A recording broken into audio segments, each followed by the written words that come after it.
باز از سر ما گذشت یک روزی دیگر، با شعر و ترانه های دل سوزی دیگر.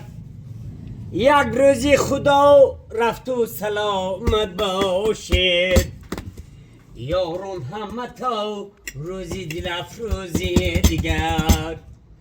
ای خلقی عزیزی من پناهتان به خدا، تا دیدن و دیدار پناهتان به خدا.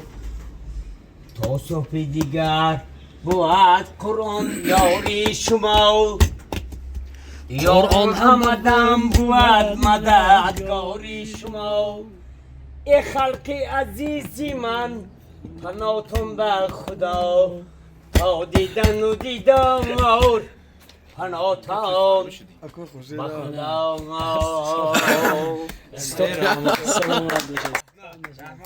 اما که اسمتش اما کس من امیجون این کس من بهزود من برادر رادنوی من خوندگی امید سمبل رادو خوندگی.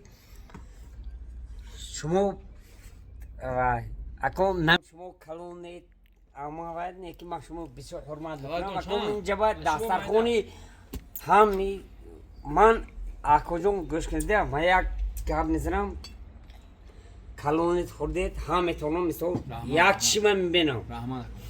من بهزود من امید من اینجا اسمت میگن اوزود من مایلش همه تون دوست میتونم منم شک کن کام بودی بوشتر جز بخشش در داشتن دست کن زنده باشید. ای با خدا کو دستر یا بودی نونی هوا کو یک منم اکو گرچنده که پیوش کو گذاشت بوز والا تمام.